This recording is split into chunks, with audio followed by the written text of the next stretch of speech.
오늘 말씀의 제목이 하나님의 비전을 이루자. 정신과 의사들이 진단하는 병명 중에 경계선 성격 장애라고 하는 정신질환이 있다고 합니다. 정식으로 학술지에 게재된 학명입니다. 이 경계선 성격 장애라고 하는 질환은 우유부단해서 결정을 내리지 못하고 시간을 끌다가 혼란에 빠지고 불안감에 빠지는 증세를 말하는 것이랍니다. 독일 나치 정권에서 저항하다가 미국에 추방돼서 미국 하버드 대학에서 신학과 철학을 가르친 폴 틸리라고 하는 교수가 있습니다. 이분이 경계선이라고 하는 책에서 인생이란 경계선상에 서 있다고 역설을 했는데요, 현실과 이상 사이에 서 있고, 이론과 실제 사이에 서 있고, 타율과 자율 사이에 서 있고, 교회와 세상과의 사이에 서 있다, 이렇게 역설했습니다. 경계선상에서 하나님은 끊임없이 우리가 바른 결단을 내리도록 하나님은 촉구하고 계신다, 요구하고 계신다. 인생은 경계선상에서 어디로 갈 것인가 결정하면서 살아야 한다, 이렇게 폴 틸리 교수는 얘기하고 있습니다. 오늘 이 본문 민수기 13장과 14장은 경계선상에 서 있는 그 출애굽의 백성들의 모습을 우리가 잘 살펴볼 수 있습니다. 가데스 바니아에 있는 이스라엘 백성들이 젖과 꿀이 흐르는 그 언약의 땅 가나안을 눈앞에 두고, 자, 우리가 전진해서 들어가야 할 것인가, 아니면 애굽에 돌아가서 벽돌이나 굽고 그들이 주는 밥이나 먹고 노예로 살 것인가, 아니면 여기서 이 광야에서 그냥 머무를 것인가, 그런 지금 중대한 결정을 내려야 하는 경계선상에 그들은 서 있었습니다. 가데스와 바니아의 경계선은 한 인간의 문제이고 한 가정의 문제이지만 더 나아가서 이들에게는 민족의 문제고 국가적인 문제였습니다. 민수기 13장 14장의 이스라엘 백성은 경계선에서 성격 장애라고 하는 전형적인 그 증상이 나타났어요. 우유부단했었어요. 그래서 그 경계선상을 넘어가지 못합니다. 목전입니다. 가데스 바니아에서 이제 넘어가면 언약의 땅이고 축복의 땅입니다. 근데 그 목전에서, 그 경계선상에서 그들은 지금 머뭇거리는 거예요. 하나님이 주신 비전임에도 불구하고 말이에요, 정체감에 혼란이 옵니다. 정서적인 불안감이 옵니다. 그래서 그들은 외치기를, 한 장관을 세워서 차라리 애굽에 돌아가자, 거기서 노예 생활하고 벽돌이나 굽고 혹독한 고생을 하더라도 죽지는 않을 거 아니야 하고, 그들은 그 정체성에 혼란이 오기 시작했어요. 언약의 땅입니다. 젖과 꿀이 흐르는 가나안 복지, 하나님의 축복의 땅입니다. 경계선상에서 잘못된 결정을 내림으로 그 이스라엘 백성들은 무려 40여 년 동안 광야에서 방황하게 된 것입니다. 그리고 그 불신앙을 가졌던, 그 경계선을 넘지 못했던 사람들이 광야에서 다 죽고 말아버렸습니다.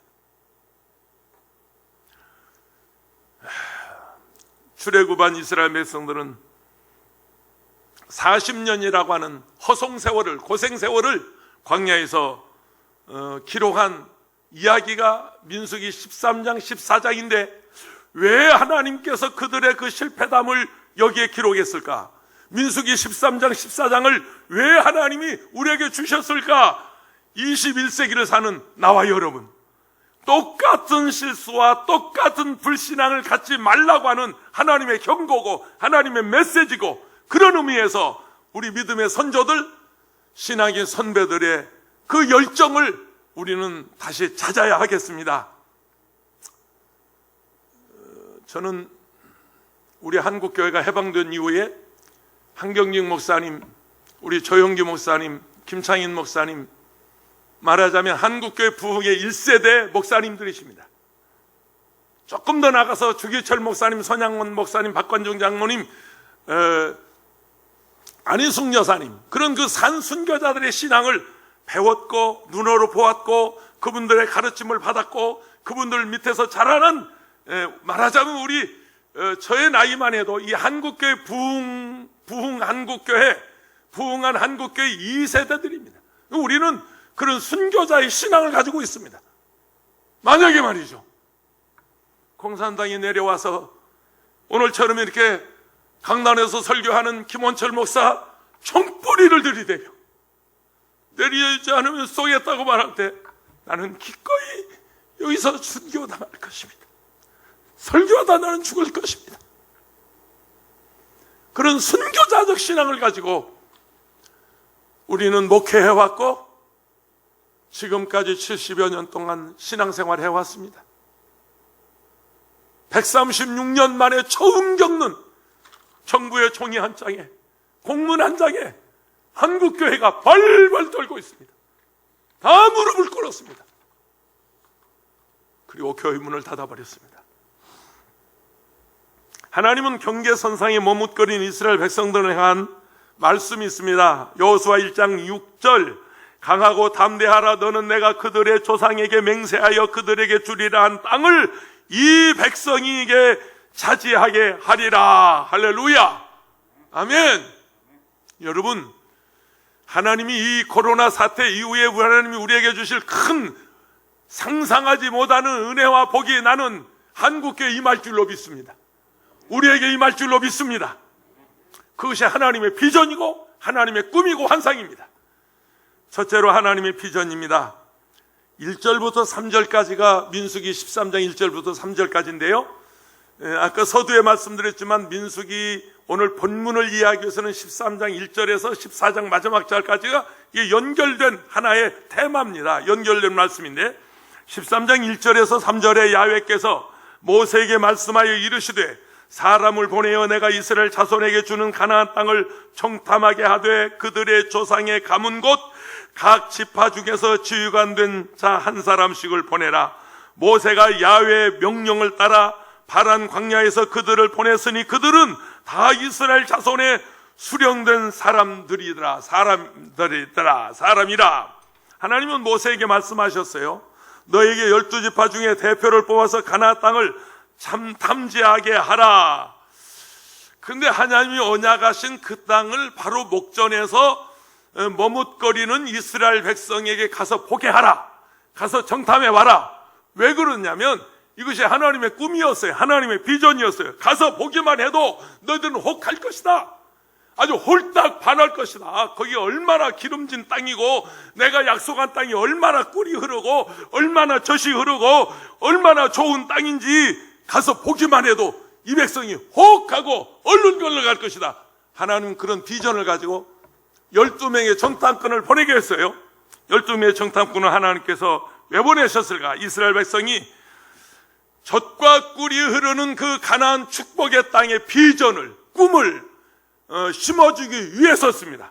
12지파의 대표들이 정탐하고 돌아와서 보고한 내용을 보면 그게 사실입니다. 그 땅은 젖과 꿀이 흐르는 땅이라 포도 한 송이를 한 사람이 들고 가기에 무거워서 포도 한 송이를 두 사람이 어깨에 메고 왔습니다. 아니 세상에 요즘 거봉포도가 나오는 계절인 줄 아는데 얼마나 포도 쏘기가 우람하고 탐스러웠던지 장정 한 사람이 포도 한 송이를 메고 오기가 겁이 나서 무거워서 두 사람이, 이게 하나님의 비전이었어요. 가서 봐라, 그런 땅이다. 내가 줄 땅이 그런 축복이고 내가 줄 약속한 땅이 바로 그런 곳이다. 하나님이 그 비전을 보여주신 거예요. 모세가 고린도전서 2장 9절에 보면 하나님이 자기를 사랑하는 자들을 위하여 예비하신 것은 예비한 모든 것은 눈으로 보지 못하고 귀로도 듣지 못하고 사람의 마음으로도 생각지 못하였다 함과 같으니라. 상상할 수 없는, 아니 그들이 광야를 지나오면서 애굽에 살면서 그 젖과 꿀이 흐르는 등을 상상이나 했겠습니까? 근데 가서 보니까 상상할 수 없는 그런 막 축복의 땅, 기름진 땅이었어요. 12명의 정탐꾼을 가나안 때 파종할 때 세 가지 사명을 주셨습니다. 첫째는 그 땅이 비옥한지 척박한 땅인지 그거 살펴봐라. 또 하나는 그 땅이 농산물이 잘 되는지 안 되는지 그거 살펴봐라. 세 번째는 그 땅의 주민을 살펴봐라. 주민들이 강한지 약한지 많은지 적인지, 주민들이 사는 성에는 담이 있는지 높은 산성인지 공격하기 소유인지 아니면 쉬운지, 말하자면 정보 수집을 위해서, 요즘으로 말하면 정찰 요원입니다. 정보 요원입니다. 안기부 정보, 중앙정보, 요즘 뭐 정보부라고 안 하고 뭐라고 그래요. 안기부라고 안 하고 안전교육부라고 뭐라고 하는데, 아무튼 그래서 그들이 40일 동안 그 땅을 탐지하고 정탐하고 돌아와서 이렇게 보고합니다. 민수기 13장 27절에 보면 모세에게 말하여 이르되 당신이 우리를 보낸 땅에 간즉 과연 그 땅에 젖과 꿀이 흐르는데 이것은 그 땅의 과일입니다. 그러면서 그 두 사람이 메고 온 포도송이를 덜컥 내놓는단 말이에요. 그런데 28절에 그러나 그럽니다. 그러나, 그러나가 문제예요. 그러나가 문제예요. 그러나, 아이고 목사님 그러나, 아이고 장로님 그러나, 사장님 그러나, 이게 그러나가 문제라니까. 좋은 땅이면 좋은 땅이지. 28절 바로 이런 접속사가 나와요. 그러나 그 땅 거주민은 강하고 성읍은 견고하고 심히 클 뿐 아니라 거기서 아낙 자손을 보았으며, 아낙 자손은 키가 3m짜리입니다. 블레셋의 누굽니까? 골리앗 같은 그게 아낙 자손이거든. 네피림 족속 아낙 자손입니다. 근데 그들을 거기서 봤다는 거예요. 그러니까 27절에 그 땅은 젖과 꿀이 흐르는 땅입니다. 축복의 땅입니다. 그런데 그러나 그 한마디가 그 땅의 거주민은 강하고 성읍은 견고하고 우리가 거기 가서 3m짜리 거인 아낙 자손을 보았습니다. 하나님이 우리에게 주신 비전은 분명히 크고 아름다운 축복이지만 이 뛰어넘어야 할 장애물이 그들을 지금 가로막고 있단 말이에요. 감당하기 어려울 것이라고 악평했다. 성경에 보면 악평했다고 그랬는데 악평했어요. 우리가 분명히 기억할 것은 하나님께서 아무런 장애도 거치지 않고 가나안 땅에 들어가게 될 것이라고 여러분 생각하십니까? 여러분이 만약에 그렇게 생각하면 여러분은 생각 바꾸셔야 합니다. 하나님이 주시는 은혜, 하나님이 주시는 축복은 고난 없이 온 게 없어요. 장애물 없이 온 게 어디 있어요? 여러분, 그런 시련 없이 그냥 거저 다가오는 게 어디 있어요? 그건 로또 복권이나 그런 거 있을지 모르겠어요. 로또 복권도 어떤 사람 그때 한번 텔레비에 나왔는데 시작할 때부터 지금 몇 회인지 모르겠어요. 시작할 때부터 지금까지 매주 10만 원씩 샀대요. 그러니까 그분이 그때 그러더라고요. 한 몇억 얼치를 샀다고 하는 것 같은데 10만 원씩 한 뭐 1000번이면 얼마 10억입니까? 그 로또 복권을요 그 항아리에다가 이렇게 수북하게 싸놓고, 이게 내가 처음부터 지금까지 매번 10만 원씩 삽니다. 얼마 투자했습니까? 그러니까 얼마 투자했다고 어마어마한 돈을 투자했어요. 한 번이라도 맞았어요? 한 번도 안 맞았습니다. 한 번이라도 맞았습니까? 한 번도 1등이 안 맞았습니다. 1등 한 번만 맞아도 그냥 다 본전 빼는 거죠. 근데 그 한 번 맞으려고 지금도 사고 다음에도 사고 지난주에도 사고 글쎄, 로또는 그렇게 될지 모르지만 하나님이 주시는 은혜, 하나님이 주시는 축복, 여러분 거저되지 않습니다. 여러분 그런 은혜를 입기 위해서, 그런 복을 받기 위해서 수많은 장애물이 있다는 것을 아셔야 합니다. 연전에 제가 성지순례 하면서 여기 김포에서, 인천에서 저 영국 히드로공 영국에서 다시 이집트 카이로에서 다시 이제 버스 투어를 했어요. 그런데 그 버스 투어를 어디로 했냐면 홍해를 건너서 그 광야를 지나서 그리고 이제 이스라엘까지 들어가는 그런 과정이었습니다. 그때 제가 성지순례하고 받은 은혜가 하나 있는데, 아하, 젖과 꿀이 흐르는 땅은 반드시 광야를 통과해야 되는구나. 필연적이구나. 선택의 여지가 없어요. 광야를 통과하지 않고는 그 언약의 땅에 들어갈 수 없구나. 축복의 땅을 얻으려면 장벽이 있어도 뚫고 지나가야 돼요. 장애물이 있어도 뛰어넘어야 돼요. 여러분, 그것 없이 어떻게 되겠어요? 사도행전 14장 22절에 제자들이 마음을 굳게 하여 이 믿음에 머물러 있으라 하고, 있으라 전하고, 또 우리가 하나님의 나라에 들어가려면 많은, 따라서 많은 환난을 겪어야 할 것이라. 아멘. 많은 환난을 겪어야 할 것이라. 할렐루야. 하나님의 나라에 들어가려면 겪어야 한다는 거예요. 우리가 크고 작은 환난을 당하나 기억하십시다.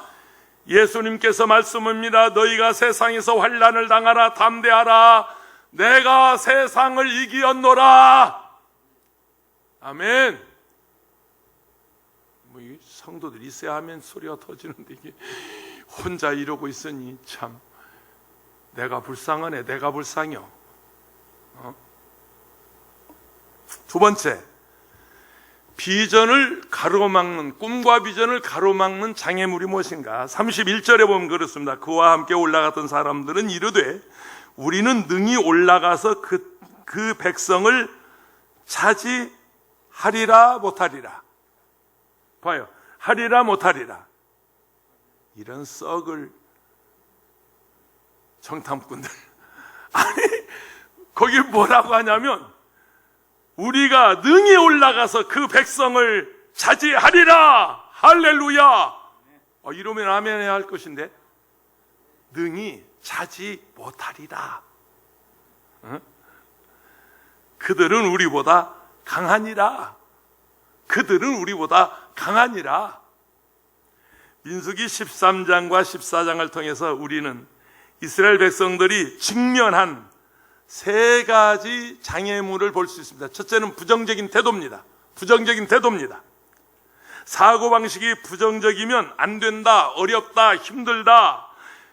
부정적인 사람들은 가보지도 않고 해보지도 않고 못해, 안 돼, 어려워, 힘들어. 아니, 해보지도 않고 가보지도 않고, 아니, 들어보지도 않고 무겁다고 그래. 아니, 시도 해보지도 않고 안 된다고 그래. 어디 이런 법이 있어요?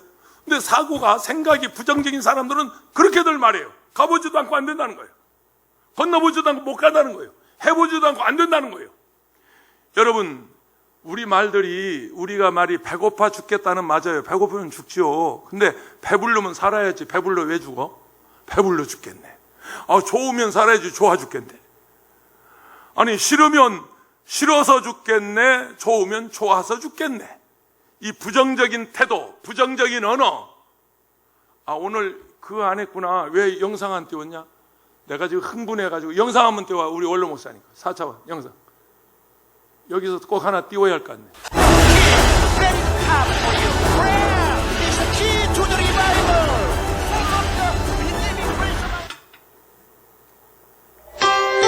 생각을 해야 하나님이 그 생각을 담아준다는 것입니다. 생각의 그릇이 없으면 아무도 담지를 못합니다. 생각이 잘못된 생각을 하면 잘못된 것이 생겨나고, 잘된 생각을 하면 잘된 것이 생겨나는 것을 알아야 되는 것입니다.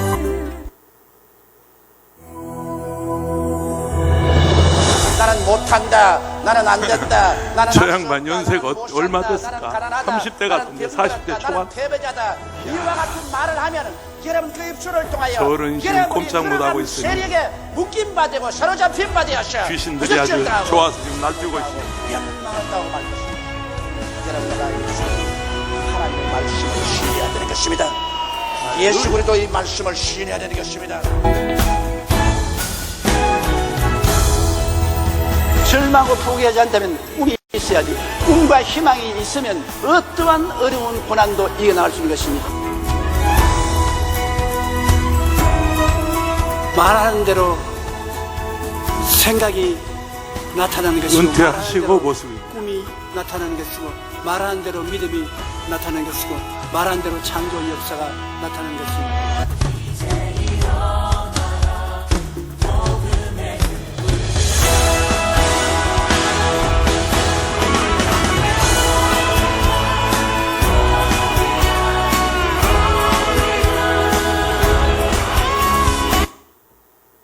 박수 한번 쳐드리세요. 저분이 지금 일어나지 못하고 지금 저렇게 말씀을 지금 호전은 되고 있는데 아직 말씀을 못 하십니다. 위해서 특별히 기도해 주시기를 바랍니다. 어디까지 내가 읽었냐? 민수기 13장 32절 33절 보겠습니다. 이스라엘 자손 앞에서 그 정탐한 땅을 악평하여 이르되 10명의 정탐꾼이 모에세 악평했어요.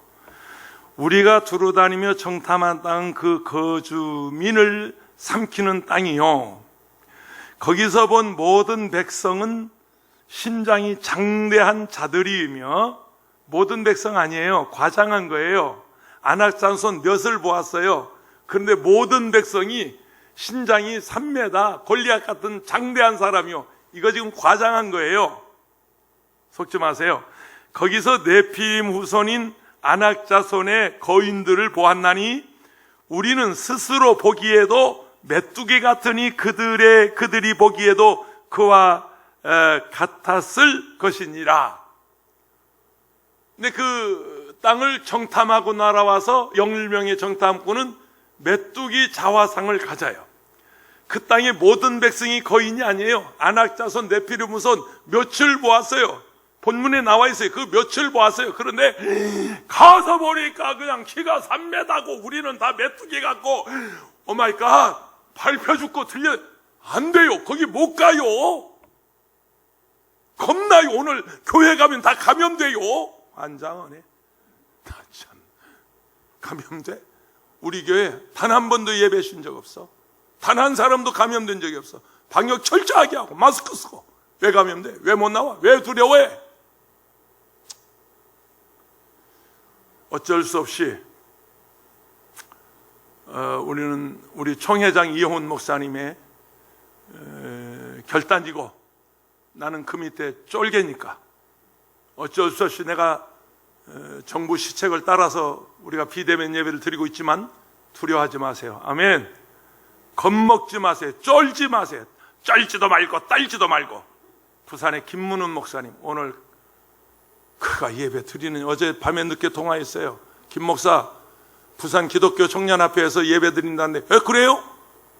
내가 전화하니까 살아. 그래요? 아니, 지금 어디서? 나 지금 해변가에서 커피 마시겠어요. 내일 예배 드려. 부산 부기총회 청년합회에서 지금 다 드리기로 해서, 부산에서 일어나야 서울도 일어나. 알아. 그 말씀 하시려고 전화했어요? 자기 부흥 강사로 오라고 전화할 줄 알았다가 죄지게 뭐라고 하니까 그때서 그 말씀 하시라고 전화.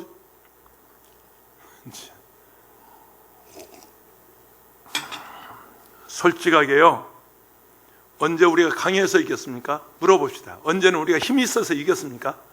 언제 우리가 믿음이 있어서 이겨낸 겁니까? 아니, 언제는 돈이 있어서 권력이 있어서 이 세상을 이기고 치고 나온 겁니까?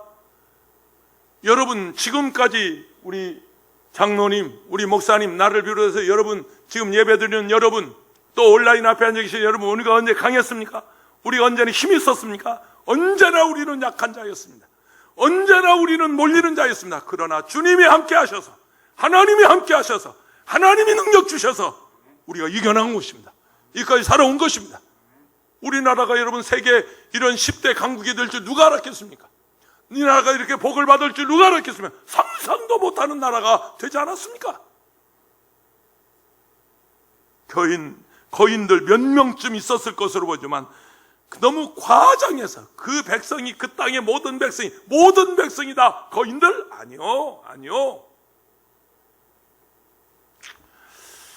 10명의 정탐꾼은 악평했다고 그랬습니다. 이스라엘 백성을 낙심시켰습니다.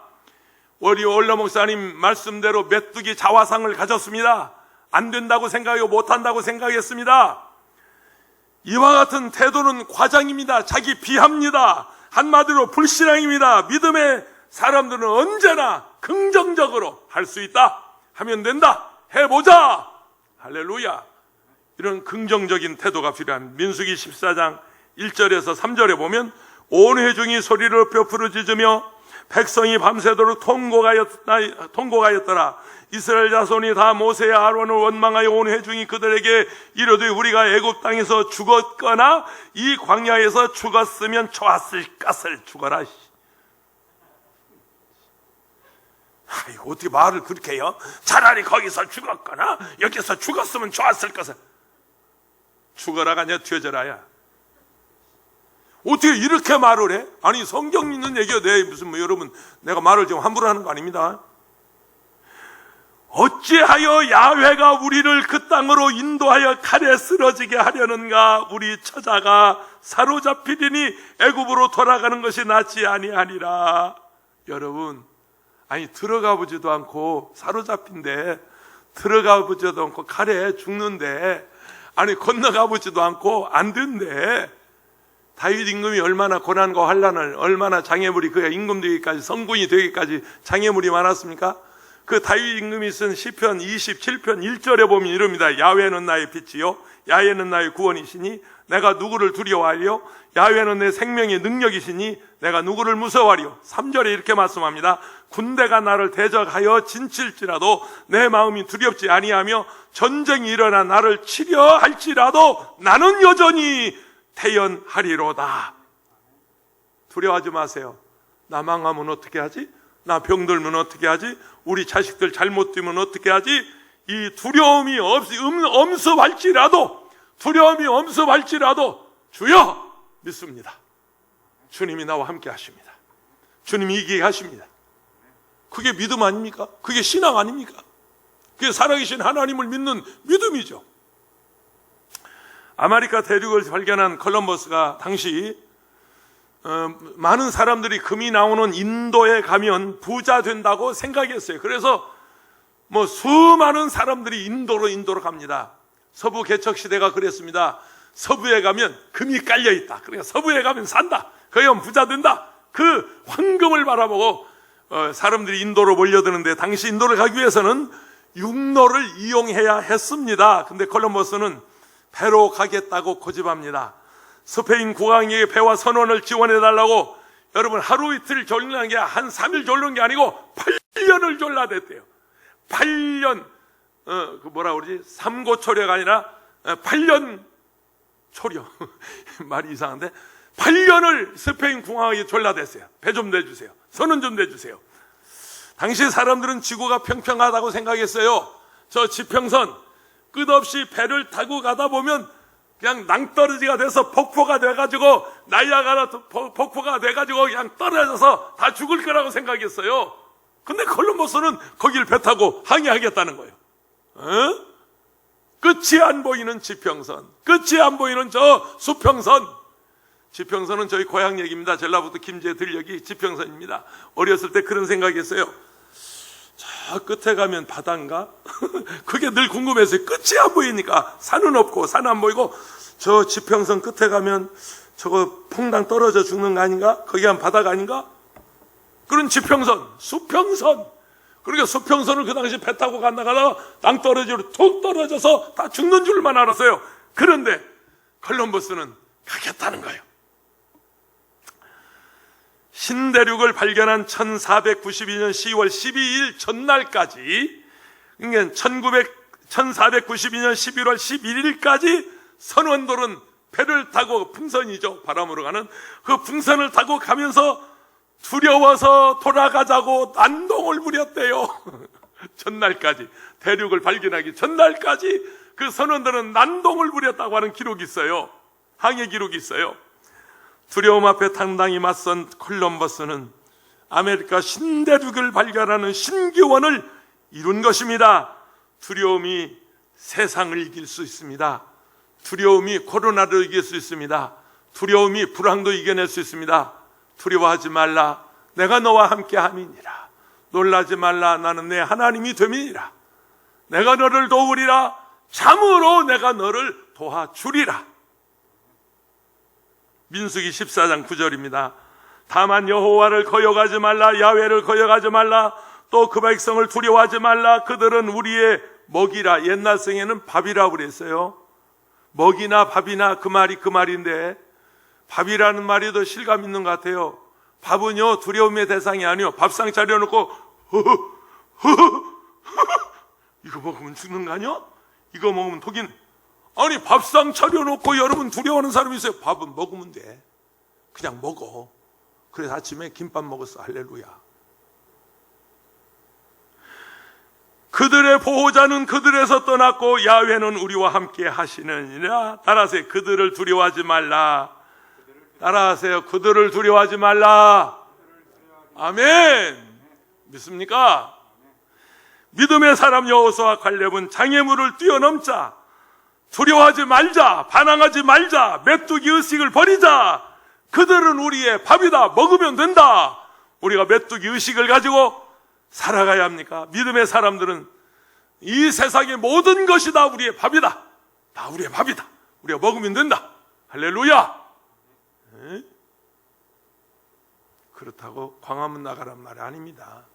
가서 데모하란 말 아닙니다. 이거 교회에서 기도해야 합니다. 이번에 저 광화문 나갔다 오신 분들은요, 자동 2주간 격리가 됩니다. 그러니까 격리하라고 할 것도 없고 괜히 서로 뭐 얘기할 것도 없어요. 왜냐하면 저절로 격리가 돼요. 할렐루야. 광화문 나간 건 죄가 아니에요. 그런데 문제는 거기 이미 12일 날부터 사랑제일교회 확진자가 나왔거든요. 그래서 그 교인들, 전광훈 목사를 비롯해서 모든 사람들 격리하라 그랬는데 그걸 어기고 그들이 다 나왔거든요. 그들하고 접촉한 분들이 걱정이 돼서 가서 선별진료소에서 진료받아라 그 말이지, 광화문 나기 무슨 죄입니까? 광화문 나기 무슨 잘못입니까? 그게 잘못이 아니에요. 그 확진자가 거기 와서 난동을 부렸기 때문에, 난동이라고 그럽니다, 저는. 부렸기 때문에 그 실제로 감염됐잖아요. 신의 한수, 신혜식 씨, 뭐 차명진 전 국회의원, 또 누굽니까? 엄마부대 대표 주옥순. 아이고, 자기는 그 여자. 부부가 다 감염되지 않았습니까? 그 유명 인사들이. 그러니까 간 것이 잘못이 아니고 가서 감염됐을까봐 걱정이 돼서 하는 얘기죠. 우리의 밥이다. 아멘. 세 번째 마지막 비전을 이루는 비결입니다. 14장 10절입니다. 온 회중이 그들을 돌로 치려 하는데 그때 야훼 영광이 희막에서 이스라엘 모든 자손에게 나타나느니라. 할렐루야. 백성들이 열받아 가지고 여호수아 갈렙을 치려고 해요. 모세와 아론을 치려고 해요. 10명이, 절대 다수 10명이, 12명 중에서 10명이 그렇다는데 2명이 안 그런다고. 이 민주주의가요, 그런 약점이 있어요. 다수의 의견에 동의한단 말이에요. 10명이 안 된다는데 2명이 된다고 죽여. 그래서 돌로 쳐 죽이려고 했더니 까불지 마. 하나님의 영광이 안 돼. 그 말이 사실이야. 그 말이 진실이야. 할렐루야. 희막에서 하나님의 영광이 막아주셨어요. 믿으시면 아멘 합시다. 야훼는 나의 목자시니 내가 부족함이 없으려다 그가 나를 푸른 돌밭에 누이시며 쉴 만한 물가로 인도하시는도다. 아멘. 할렐루야. 백성들이 장애물에 넘어지고 부정적이고 두려워할 때 하나님의 영광이 나타나면서 돌로 치려 하는 것을 막아주셨어요. 하나님은 절대 긍정의 사람 여호수아 갈렙을 축복하셨으며 못한다, 할 수 없다는 사람들을 광야에서 여러분 방황하다가 죽게 만들었어요. 긍정적인 사람은 성공할 수 없다, 성공할 수 있다, 할 수 있다, 하면 된다, 해보자. 꿈과 생각과 말과 믿음의 영적 4차원의 절대 긍정을 가지고, 아까 우리 원로 목사님 40대, 50대, 60대, 70대 설교하는 모습이 어떻게 그렇게 연대별로 잘 잡았네요. 할렐루야.